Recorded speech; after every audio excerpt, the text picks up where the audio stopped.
Assalamualaikum warahmatullahi wabarakatuh. Sahabat jejak sufi yang kami muliakan dimanapun Anda berada. Di permulaan waktu, ketika bumi masih sunyi tanpa satu pun jejak manusia, saat angin hanya berhembus menyentuh tanah yang masih perawan, dan langit belum menjadi saksi bagi kisah kehidupan yang panjang, pada saat itulah sebuah peristiwa agung terjadi.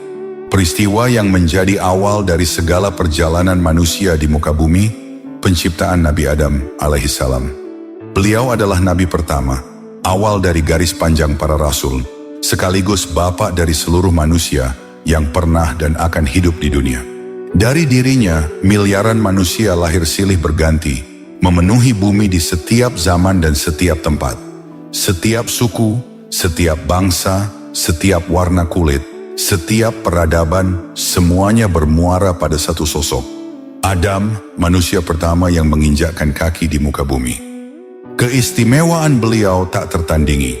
Nabi Adam disebut sebagai manusia pertama, bukan sekadar karena beliau yang paling awal, tetapi karena beliau hadir bukan melalui proses kelahiran sebagaimana manusia lainnya. Beliau tidak pernah berada di rahim seorang ibu, tidak pernah melalui fase janin, bayi, atau masa tumbuh. Jasad beliau diciptakan langsung oleh Allah Subhanahu wa Ta'ala, dibentuk dengan tangan kekuasaannya sendiri dari tanah pilihan yang dimuliakan. Dan ketika jasad itu sempurna, Allah meniupkan ruhnya ke dalam diri Adam, sebuah tiupan kehidupan yang menjadi permulaan seluruh kisah manusia. Bayangkanlah keagungan itu, ketika langit, bumi, dan para malaikat menyaksikan bagaimana Allah memuliakan seorang makhluk baru, memberikan kepadanya akal, ilmu, dan amanah sebagai khalifah di bumi. Dengan terciptanya Adam, dunia yang sebelumnya sunyi mulai bersiap menerima langkah-langkah manusia yang akan mengisi sejarah panjang kehidupan. Dari tangan Allah yang penuh kasih sayang dan kebesaran itulah, bermula kisah yang kelak melahirkan jutaan generasi. Melalui Nabi Adam, rahasia takdir manusia pertama kali ditetapkan. Dari keturunannya terbentuk umat-umat yang membangun peradaban, muncul tokoh-tokoh besar yang mengubah sejarah, lahir kehidupan yang terus berlanjut hingga hari ini. Dan pada perjumpaan kita kali ini, kita akan menyingkap sebuah kisah yang begitu agung. Kisah tentang awal mula Nabi Adam alaihissalam diciptakan, sebuah peristiwa luar biasa yang tak hanya menakjubkan, tetapi juga penuh hikmah dan rahasia ketuhanan. Mari kita simak bersama kisahnya berikut ini. Jauh sebelum manusia pertama diciptakan, dan sebelum cerita panjang bergulir di muka bumi, terdapat sebuah sosok yang namanya begitu masyhur di kalangan penghuni langit. Dialah Azazil, makhluk ciptaan Allah yang kala itu dikenal sebagai sosok paling mulia di antara para malaikat. Wajahnya begitu indah, bersinar dengan cahaya ibadah, dan sayap-sayapnya terbentang luas memancarkan keagungan yang membuat siapapun yang melihatnya takjub.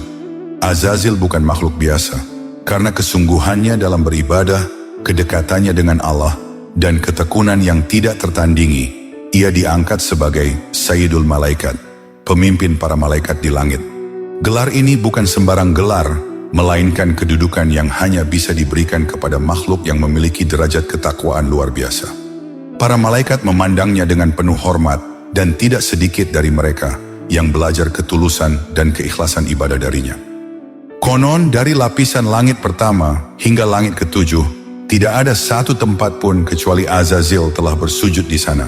Setiap sudut langit menjadi saksi bagaimana ia menundukkan diri, memuji kebesaran Allah, dan mempersembahkan ibadah tanpa lelah. Begitu rajinnya ia beribadah, hingga para malaikat menyebut bahwa jika langit punya jejak sujud, maka jejak itu adalah milik Azazil. Doanya selalu dikabulkan. Setiap permintaannya disambut dengan kasih sayang Allah. Para malaikat kagum kepadanya, bukan hanya karena ketampanan dan cahaya yang memancar dari dirinya, tetapi karena ibadahnya yang tiada putus, kerendahan hatinya kala itu, dan kedudukannya yang begitu dekat dengan Tuhan yang Maha Agung.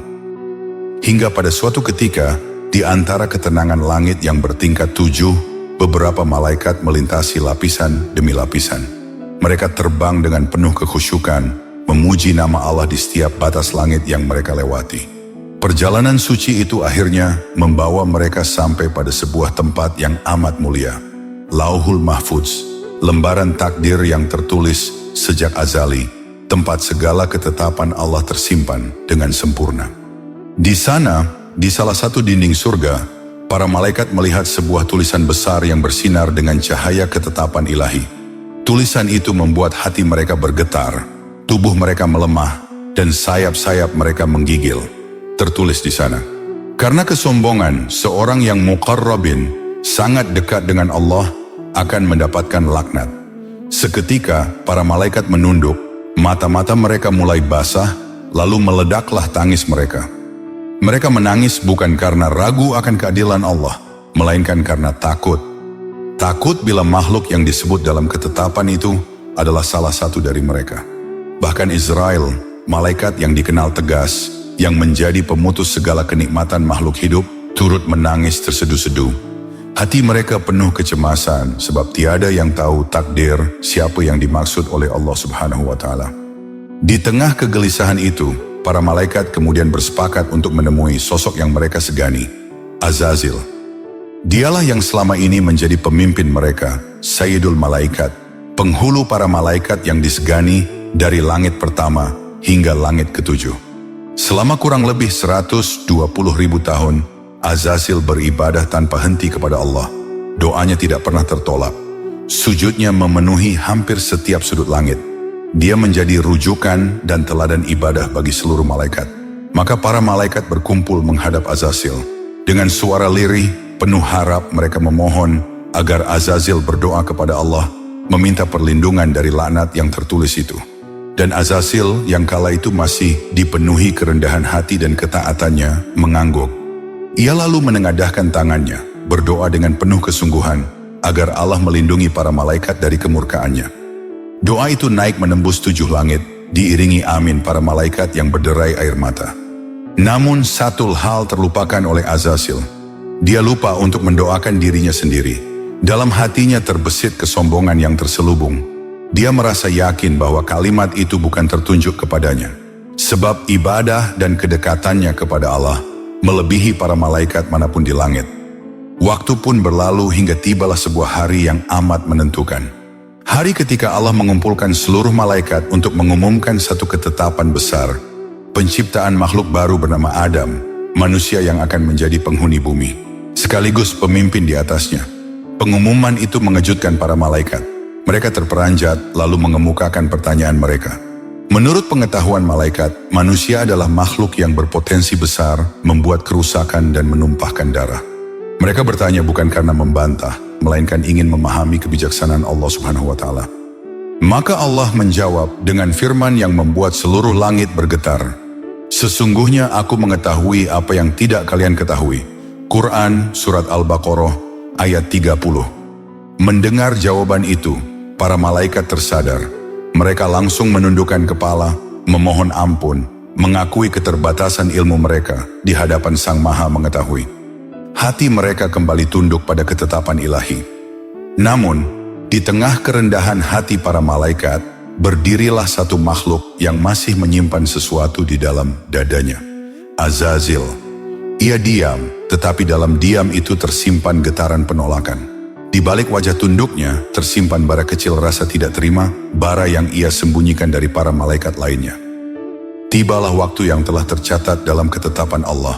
Waktu bagi penciptaan makhluk baru yang kelak akan mengisi bumi dengan kisah panjang kehidupan. Maka Allah yang Maha Agung memanggil bumi dan berfirman kepadanya, "Sesungguhnya aku akan menciptakan makhluk dari permukaanmu. Di antara mereka akan ada yang menaatiku dan ada pula yang mendurhakaiku. Barang siapa menaatiku, akan aku masukkan ia ke dalam surga, dan barang siapa mendurhakaiku, maka aku akan masukkan ia ke dalam neraka." Firman itu menggema di seluruh penjuru bumi. Tanah, gunung, lembah, dan lautan seakan ikut bergetar mendengar ketetapan besar ini. Bumi menyadari bahwa dari dirinya akan muncul makhluk yang diberi kehendak, akal, dan ujian. Makhluk yang kelak menentukan nasibnya sendiri dengan memilih ketaatan atau kedurhakaan. Lalu Allah memerintahkan malaikat Jibril, pemimpin para malaikat wahyu, sosok yang lembut namun penuh wibawa, untuk turun ke bumi dan mengambil segenggam tanah sebagai bahan penciptaan manusia pertama. Jibril pun menuruni lapis-lapis langit, membawa amanah dari Tuhan semesta alam. Sayapnya membentang luas, cahayanya menerangi perjalanan, hingga ia tiba di hadapan bumi. Namun ketika Jibril mengulurkan tangannya untuk mengambil tanah, bumi bersuara dengan penuh getaran. Aku berlindung kepada keagungan Allah yang telah mengutusmu. Janganlah engkau mengambil sesuatu dariku yang kelak akan menjadi bagian dari penghuni neraka. Bumi memohon dengan penuh ketakutan, sebab ia tidak ingin ada bagian dari dirinya yang akan menjadi makhluk pendosa yang akhirnya diseret ke dalam murka Allah. Sumpah dan permohonannya diucapkan atas nama Allah, menjadikan Jibril terdiam dan terasa berat untuk meneruskan tugasnya. Mendengar permohonan itu, Jibril merasa segan. Ia mengangkat tangannya kembali, tidak mengambil apapun. Ia kembali ke hadapan Allah dan berkata, "Wahai Tuhanku, bumi telah berlindung kepadamu dariku. Aku tidak sampai hati mengambil sesuatu darinya." Setelah Jibril kembali tanpa membawa tanah, bumi masih bergemuruh dalam ketakutan. Namun ketetapan Allah harus berjalan sebagaimana kehendaknya. Maka Allah memerintahkan malaikat Mikail, penjaga rezeki, sosok yang lembut namun penuh kebijaksanaan, untuk turun ke bumi dan mengambil segenggam tanah sebagai bahan penciptaan makhluk baru itu. Mikail pun menuruni langit dengan kewibawaannya. Cahaya yang menyelimutinya membuat bumi terasa teduh. Namun ketika beliau hendak mengulurkan tangan untuk mengambil tanah, bumi kembali bersuara dengan getaran permohonan yang sama. Aku berlindung kepada keagungan Allah darimu. Janganlah engkau mengambil sesuatu dariku yang kelak menjadi penghuni neraka. Mikail mendengar sumpah itu, dan sebagaimana Jibril sebelumnya, ia tidak tega menolak permohonan bumi yang memohon atas nama Allah. Maka Mikail pun kembali ke hadapan Tuhannya, tanpa membawa satupun butir tanah. Kini, dua malaikat mulia telah turun, dan kembali tanpa membawa apa-apa. Namun kehendak Allah tidak mungkin tertahan oleh makhluk manapun. Maka Allah memerintahkan malaikat yang lain, malaikat yang kelak dikenal sebagai malaikat maut, Izrail. Tugasnya penuh ketegasan karena ia diciptakan untuk membawa amanah yang tidak dapat ditolak, betapapun beratnya. Izrail turun menembus lapisan langit. Bila kedatangan Jibril dan Mikail membawa kelembutan, maka kedatangannya membawa kewibawaan yang membuat bumi bergetar. Saat Izrail menginjak bumi, tanah itu berguncang keras, seolah menyadari bahwa makhluk yang datang kali ini berbeda dari dua malaikat sebelumnya. Tanpa ragu, Izrail mengulurkan tangannya untuk melaksanakan perintah. Bumi sekali lagi memohon dengan sumpah yang sama. Aku berlindung kepada keagungan Allah darimu. Janganlah engkau mengambil sesuatu dariku yang kelak menjadi penghuni neraka. Namun Izrail menjawab dengan ketegasan yang tidak dimiliki dua malaikat sebelumnya, ketegasan yang lahir dari kepatuhan mutlak. Perintah Allah lebih baik daripada sumpahmu. Dengan kata lain, apa yang telah Allah tetapkan tidak bisa ditunda oleh permohonan makhluk, sekalipun makhluk itu bumi tempat kehidupan berlangsung. Maka Izrail pun mengambil tanah, bukan hanya dari satu titik, tetapi dari keempat penjuru bumi, dari seluruh permukaannya. Tanah yang putih, yang merah, yang kuning, tanah yang datar, yang bergunung, tanah dari tempat yang tinggi, hingga daerah yang rendah. Setiap warna tanah itu kelak menjadi tanda bagi sifat-sifat keturunan Adam. Ada yang lembut, ada yang keras, ada yang pemarah, ada yang penyabar, ada yang mudah tersentuh, ada yang tegar seperti batu karang. Semua sifat manusia tersimpan dalam keberagaman tanah itu. Hal ini sebagaimana yang disabdakan oleh Rasulullah Shallallahu Alaihi Wasallam dalam Sunan Abu Daud, menceritakan kepada kami, Abu Musa al-Asy'ari berkata, bahwasanya Rasulullah bersabda, sesungguhnya Allah menciptakan Nabi Adam dari segenggam tanah dari seluruh bagian bumi. Kemudian anak keturunan Nabi Adam datang dari bagian-bagian bumi tersebut. Di antara mereka ada yang berwarna merah, hitam, dan di antara mereka juga ada yang lapang, sedih, kurang baik, dan baik. Dalam riwayat lain, Ibnu Abbas juga menuturkan perihal asal-usul jasad Nabi Adam, bahwasanya Allah menciptakan kepala Nabi Adam dari tanah Baitul Maqdis, wajah beliau dari tanah surga, dua telinga beliau dari tanah di Bukit Tursina, Dahi beliau dari tanah Irak, gigi-gigi beliau dari tanah Telaga Kautsar, tangan kanan beserta jari jemarinya dari tanah Ka'bah, tangan kiri beliau beserta jari jemarinya dari Persia, kedua kaki beliau beserta betisnya berasal dari tanah Hindia, tulang beliau dari tanah pegunungan, aurat beliau berasal dari tanah Babilonia, punggung beliau dari tanah Irak, perut beliau dari tanah Khurasan, hati beliau dari tanah surga Firdaus, lisan beliau dari tanah Taif, dan kedua mata beliau dari tanah Telaga Haud. Pengambilan tanah dari berbagai penjuru bumi tersebut bukan tanpa hikmah. Para ulama terdahulu menyebut bahwa setiap bagian tubuh Nabi Adam diciptakan dari tanah yang berbeda-beda. Masing-masing mengandung hikmah dan makna mendalam tentang sifat manusia dan amanah kehidupannya. Tanah untuk kepala Adam diambil dari Baitul Maqdis, sebab di sanalah tempat berkumpulnya akal, kebijaksanaan, dan kemampuan bertutur. Kepala menjadi pusat keputusan dan ilmu, maka ia berasal dari tanah yang dimuliakan. Dua telinganya berasal dari tanah Bukit Tursina, karena telinga adalah tempat menerima nasihat, peringatan, dan wahyu. Sebagaimana Allah pernah berbicara kepada Musa di sana. Dahinya dibentuk dari tanah Irak, sebab dahi adalah tempat sujud, tempat berserah diri, dan tunduk sepenuhnya kepada Sang Pencipta. Sementara itu, wajahnya diciptakan dari tanah surga.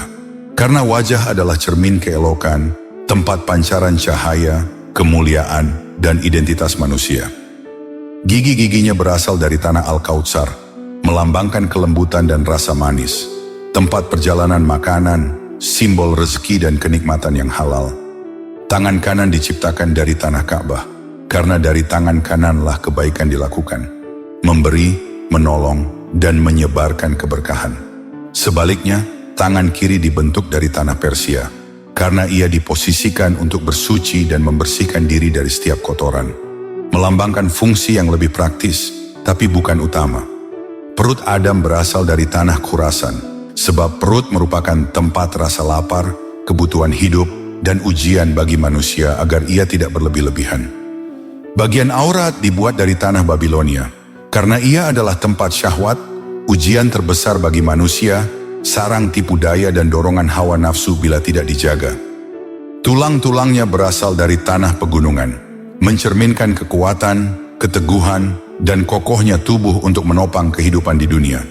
Adapun hatinya, bagian terpenting, dibuat dari tanah surga Firdaus, karena hati adalah rumah iman, tempat cinta kepada Allah, tempat hidayah turun dan keyakinan tumbuh.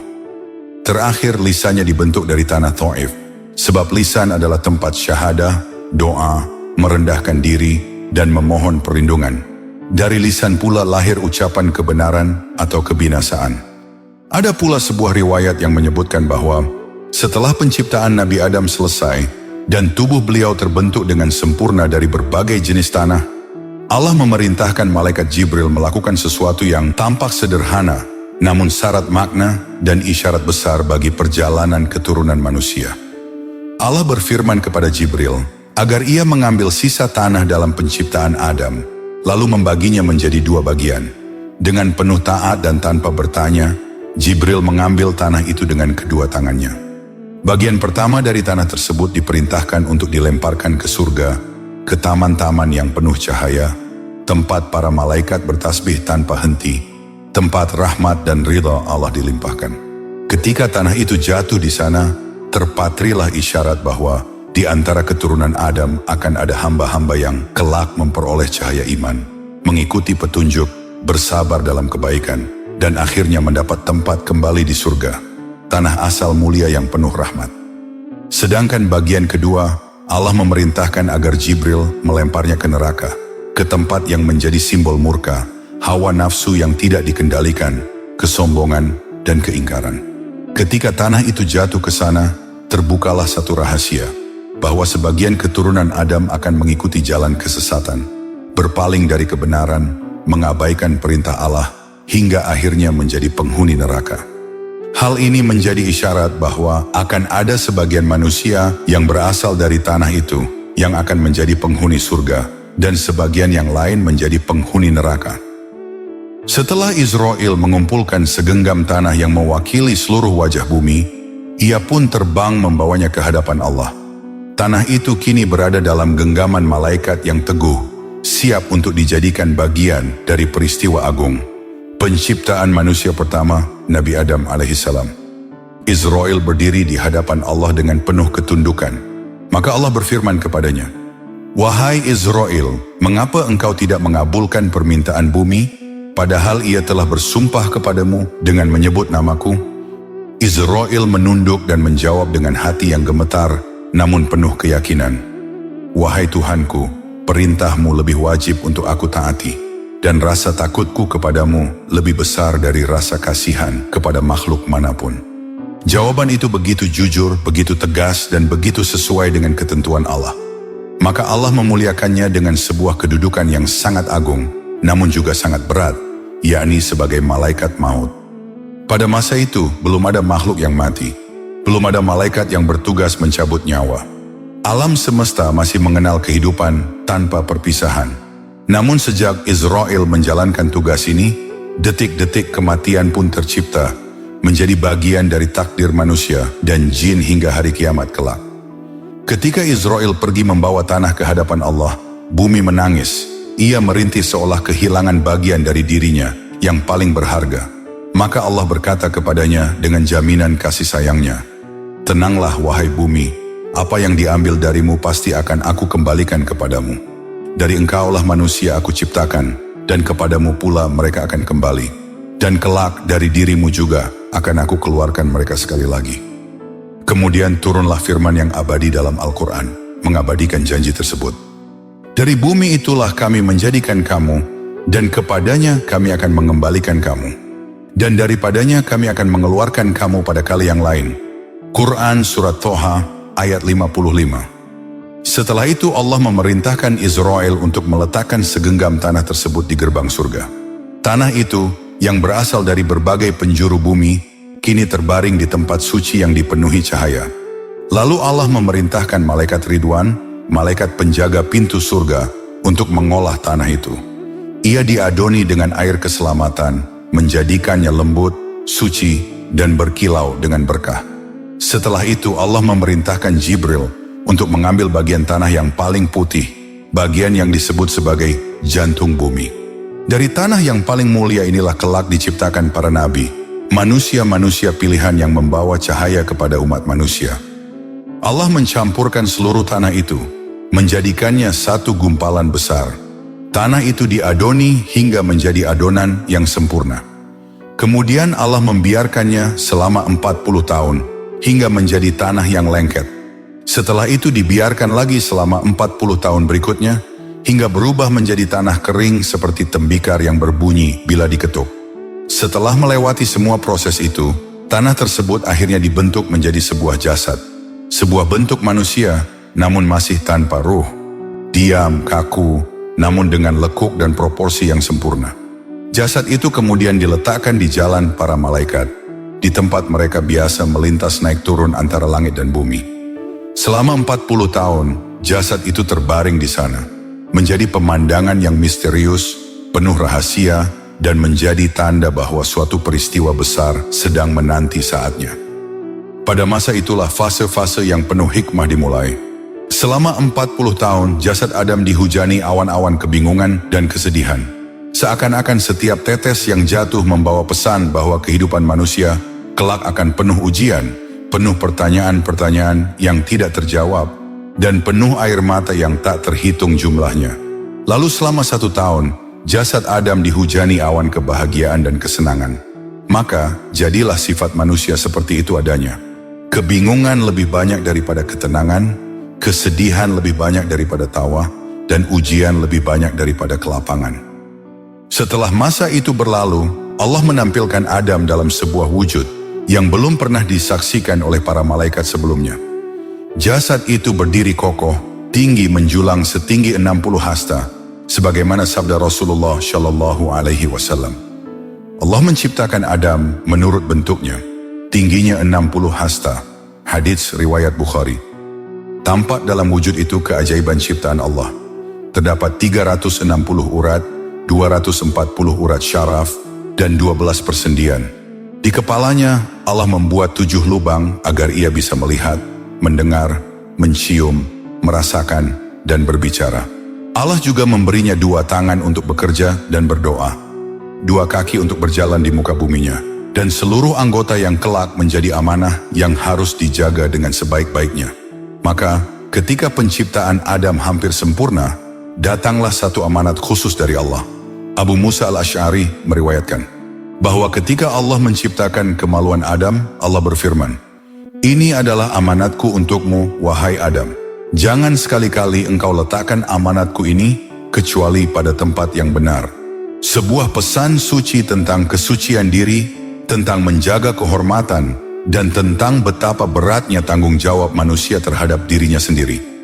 Ibnu Abbas radhiyallahu anhu juga menyampaikan rahasia lain dari penciptaan makhluk pertama itu. Ia berkata bahwa Allah mencipta dengan tangannya, sebuah ungkapan tentang keagungan dan kekuasaannya. Pada tahap ini terselip sebuah kisah Israiliyat. Kisah yang tak wajib kita yakini kebenarannya. Cukup hanya sebatas untuk pengetahuan saja. Di mana kisah tersebut menceritakan bagaimana asal-usul seekor anjing tercipta. Berikut ini kisahnya.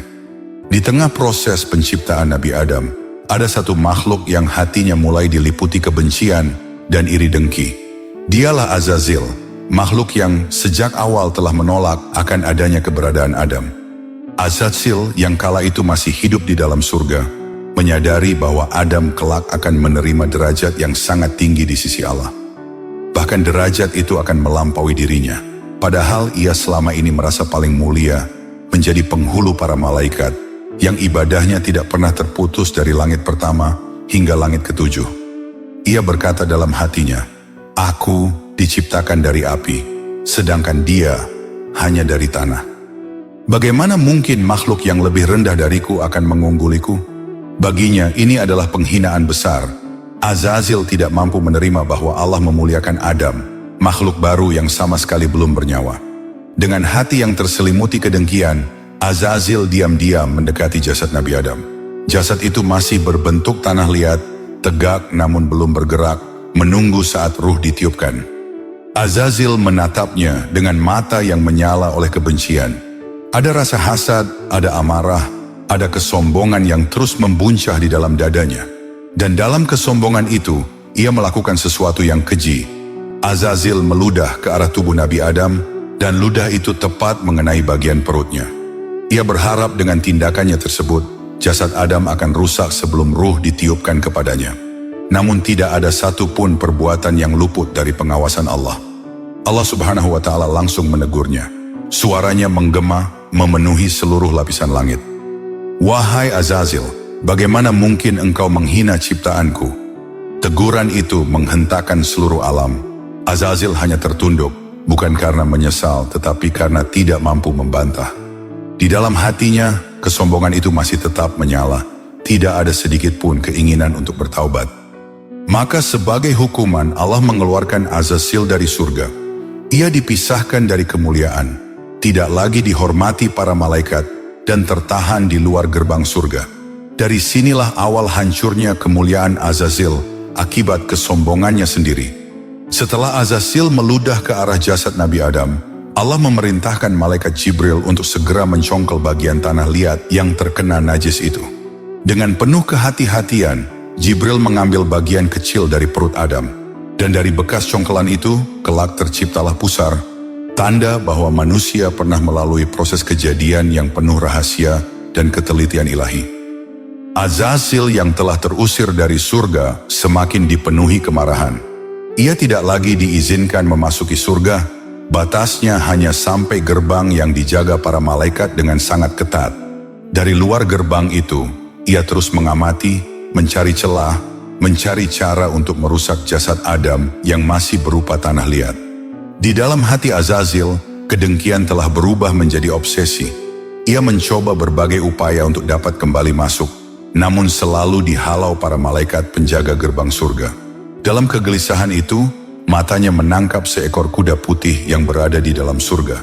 Kuda itu dikenal di antara makhluk langit, gagah, suci, dan sering digunakan malaikat dalam menjalankan tugas-tugas tertentu.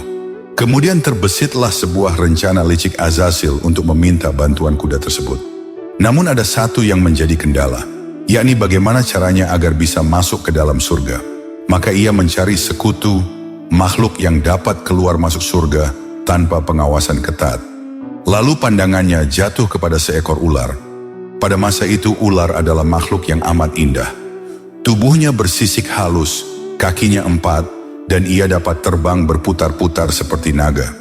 Ia masuk dan keluar surga dengan bebas, sebab tidak ada kecurigaan padanya. Dengan tipu daya yang amat halus, Azazil merayunya. Ular yang polos dan tidak mengetahui niat busuk Azazil, akhirnya termakan rayuannya. Ia membuka mulutnya, dan Azazil bersembunyi masuk. Dengan tubuh melayang, ular kembali memasuki pintu surga, tanpa ada malaikat yang mencurigainya. Sesampainya di dalam surga, Azazil segera keluar dari mulut ular. Ia mendekati seekor kuda penghuni surga, makhluk yang kala itu tubuhnya tegap, bersih dan amat kuat. Azazil membisikkan tipu daya ke telinga kuda. "Wahai kuda, tahukah engkau siapa makhluk yang bernama Adam itu? Ketahuilah, kelak anak keturunan Adam akan menjadikanmu tunggangan mereka. Mereka akan duduk di atas punggungmu dengan perintah dan kendali sekehendak hati." Kuda itu terdiam. Ia tidak mengerti sepenuhnya maksud kata-kata itu. Kemudian Azazil mendekat lebih dekat, seakan menancapkan bisikan ke dalam hatinya. "Engkau, makhluk gagah, kuat, dan berwibawa di surga ini. Namun karena Adam, kehormatanmu akan jatuh. Kelak engkau bukan lagi makhluk bebas, melainkan hanya sebagai tunggangan manusia." Bisikan itu meracuni pikiran kuda. Hatinya yang bersih menjadi keruh. Ia pun berjalan mendekati jasad Nabi Adam yang masih berupa tanah liat, berniat menginjaknya agar rusak. Namun Allah adalah zat yang maha mengetahui segala sesuatu, bahkan yang terbetik di dalam hati. Sebelum kuda itu sempat melakukan perbuatannya, Allah menciptakan seekor anjing dari bagian jasad Nabi Adam yang terkena ludah Azazil. Ketika anjing itu tercipta, ia langsung berlari dengan penuh keberanian, menghalau kuda yang hendak merusak jasad Adam. Gonggongannya menggema, dan kuda pun ketakutan. Ia berlari menjauh, kembali tunduk di hadapan kebesaran Allah. Dan sejak hari itu, anjing diberi sifat kesetiaan yang tidak dimiliki makhluk lainnya. Ia menjadi penjaga setia, pembela tuannya, sebagaimana ia dulu membela jasad Adam dari kehancuran. Itulah sebabnya hingga hari ini, anjing dikenal sebagai hewan yang paling setia dan paling teguh dalam menjaga tuannya. Meski diciptakan untuk tujuan mulia, yakni melindungi manusia pertama, anjing dianggap najis dalam Islam. Hal ini disebabkan karena asal penciptaannya, yakni dari bagian tubuh Nabi Adam yang telah terkena ludah iblis. Di mana kala itu iblis masih bernama Azazil. Ludah tersebut mengandung najis yang menjadi alasan teologis mengapa anjing dianggap tidak bersih secara spiritual dalam Islam. Namun hukuman tidak hanya diberikan kepada Azazil. Allah Subhanahu wa Ta'ala juga menegur makhluk yang telah membantu kejahatannya, meski ia tidak sepenuhnya mengetahui niat busuk Azazil. Makhluk itu adalah ular yang dahulu sangat indah, bertubuh memanjang dengan sisik berkilau, memiliki 4 kaki yang kuat, serta mampu terbang melayang-layang di udara seperti naga. Ia adalah makhluk yang disukai banyak penghuni surga karena keindahan dan kelembutannya. Tetapi pada hari itu, Allah berfirman dengan suara yang mengguncangkan seluruh langit. "Wahai ular, engkau telah menggunakan mulutmu untuk menolong keburukan, maka aku menurunkan hukuman atasmu." Sekejap saja, tubuh ular berubah. Kaki-kaki indahnya yang 4 itu menghilang, membuat ia jatuh mencium tanah. Sayapnya lenyap, membuat ia tak lagi mampu terbang bebas di udara surga. Ia kini hanya dapat melata, merayap mendekap bumi sepanjang hidupnya. Lebih dari itu, mulutnya yang dahulu harum, yang menjadi tempat persembunyian Azazil, kini berubah menjadi sumber racun yang mematikan. Ia tidak lagi menjadi makhluk yang disukai, melainkan makhluk yang menakutkan. Sebagai pengingat bahwa kemewahan dapat hilang seketika ketika digunakan untuk membantu kebatilan. Sejak saat itu, ular dikenal sebagai hewan yang selalu merayap di tanah dan membawa bisa pada mulutnya, hukuman yang berlangsung turun-temurun dalam tubuhnya. Dia tidak lagi menetap di surga dan langsung diturunkan ke bumi. Di sanalah kelak ia akan menjadi penjaga kerajaan iblis. Sekali lagi kami ingatkan bahwa pada kisah ini adalah bagian dari kisah-kisah Israeliat. Kisah yang tak wajib kita yakini kebenarannya, hanya sekedar untuk pengetahuan. Penciptaan Nabi Adam alaihissalam bukanlah sebuah peristiwa sederhana. Ia bukan proses biasa, bukan pula kejadian yang berlangsung begitu saja.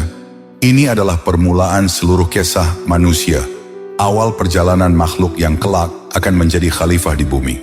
Padahal jika Allah menghendaki, Dia mampu menciptakan Adam dalam sekejap mata. Tetapi Allah memilih menciptakan Adam dalam beberapa tahap, melalui proses panjang yang memakan waktu 120 tahun.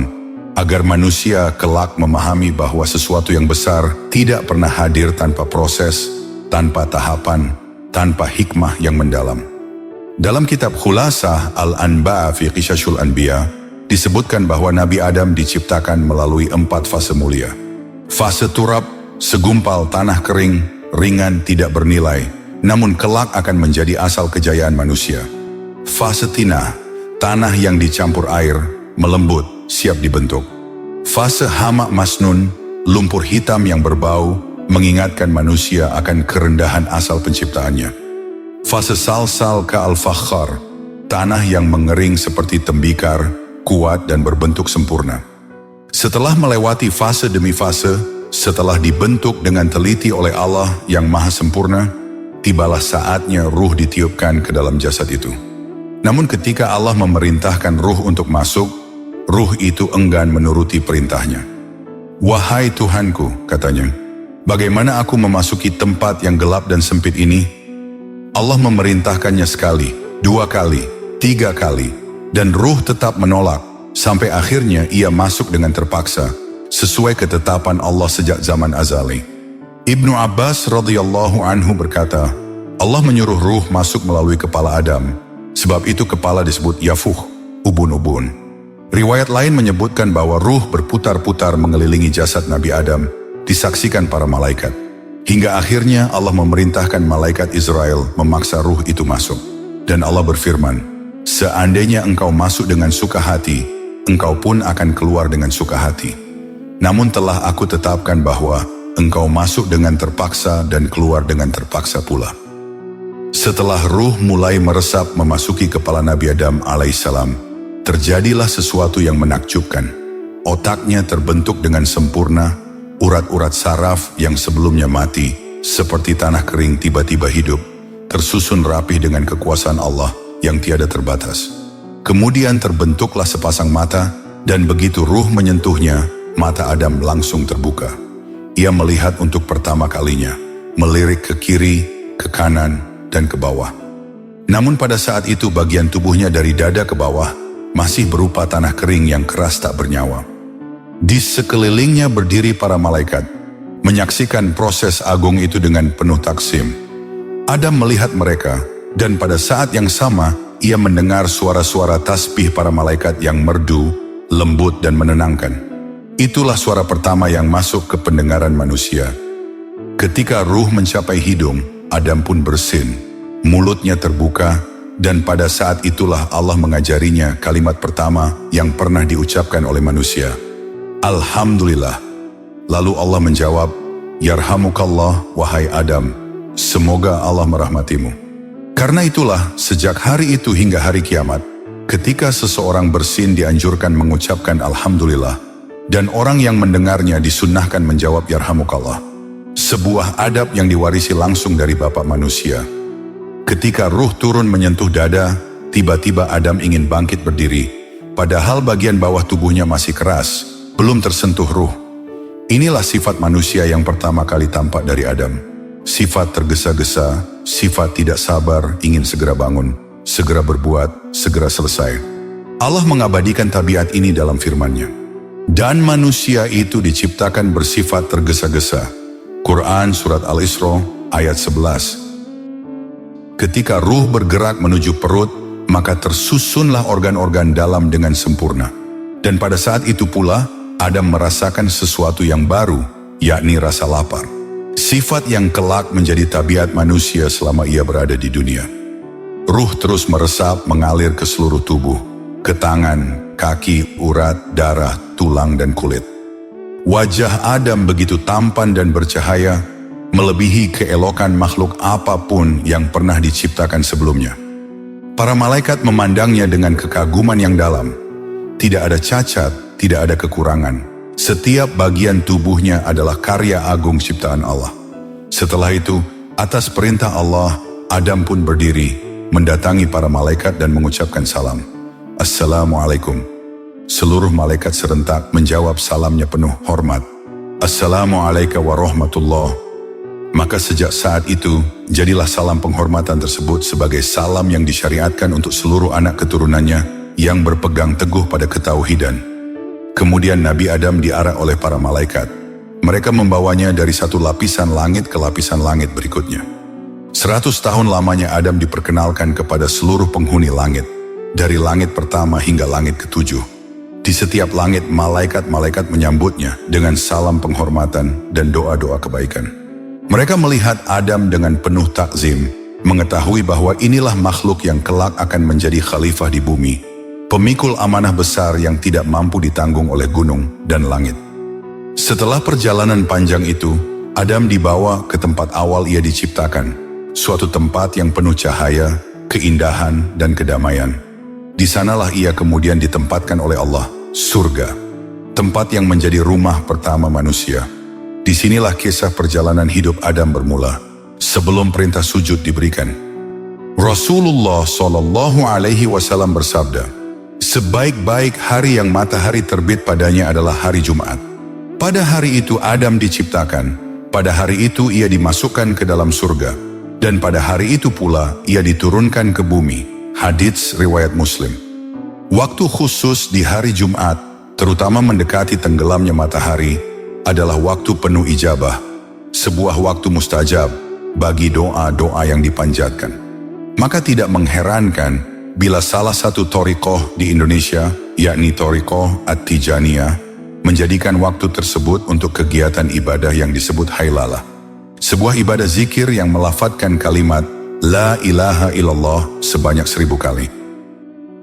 Salah satu kisah agung tentang Nabi Adam alaihissalam, Syekh Umar Sulaiman Al-Ashqar dalam bukunya Kisah-Kisah Syahih dalam Al-Quran dan Sunnah menukil sebuah hadis yang diriwayatkan oleh Imam At-Tirmidzi dari Abu Hurairah radhiyallahu anhu. Rasulullah bersabda, ketika Allah menciptakan Adam, Allah mengusap punggungnya.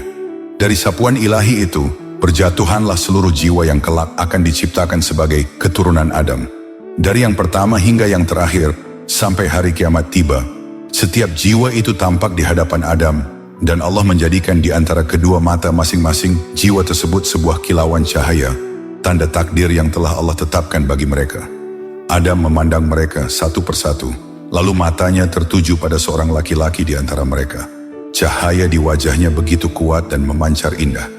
Adam bertanya, wahai Tuhanku, siapa orang ini? Allah berfirman, dia adalah seorang laki-laki dari umatmu, dari keturunanmu. Namanya Daud. Adam kembali bertanya, wahai Tuhanku, berapa umur yang engkau tetapkan untuknya? Allah menjawab, 60 tahun. Adam terpesona oleh cahaya itu, sehingga beliau pun berkata, ya Rob, tambahkanlah untuknya 40 tahun dari umurku. Allah Subhanahu wa Ta'ala dengan segala kebijaksanaannya mengabulkan permintaan Nabi Adam. Waktu pun berlalu. Setelah Adam menjalani kehidupannya dan umur yang ditetapkan baginya pun hampir selesai, datanglah malaikat maut untuk mengambil nyawanya. Adam terkejut dan berkata, bukankah umurku masih tersisa 40 tahun? Malaikat menjawab, bukankah engkau telah memberikannya kepada Daud anakmu? Dalam hadis itu Rasulullah bersabda, maka Adam pun mengingkari dan keturunannya pun mengingkari. Adam lupa dan keturunannya pun lupa. Adam melakukan kesalahan dan keturunannya pun melakukan kesalahan. Hadis ini dinyatakan hasan sahih oleh Imam At-Tirmidzi dan diriwayatkan melalui beberapa jalur dari Abu Hurairah radhiyallahu anhu. Dan datanglah saat yang telah ditetapkan. Di tengah hamparan cahaya langit yang suci, seluruh malaikat dikumpulkan. Dari barisan langit pertama hingga terakhir, semua hadir berderet rapi seperti saf-saf ibadah mereka yang tidak pernah putus. Di antara mereka terdapat pula sosok Azazil. Kemudian terdengarlah perintah agung dari Rabb semesta alam. Bersujudlah kalian semua kepada Adam. Tanpa keraguan sedikit pun, seluruh malaikat segera tunduk. Sayap-sayap mereka menempel ke tanah langit. Wajah mereka merunduk dalam ketaatan sempurna. Sujud itu bukanlah sujud penyembahan, tetapi sujud penghormatan, bentuk ketaatan kepada perintah Sang Maha Pencipta. Namun, satu makhluk tetap berdiri tegak, tidak bersujud, tidak menunduk, tidak bergerak. Dialah Azazil.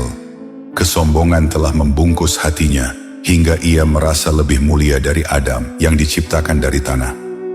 Ketika ia menolak perintah itu, murka Allah pun turun. Murka yang lebih besar dari kemarahan pertama ketika ia meludah pada jasad Adam yang belum bernyawa. Maka, kutukan Allah pun menimpa pada dirinya. Dalam sekejap, tubuh Azazil yang dahulu bercahaya dan indah berubah menjadi sosok yang menjijikkan.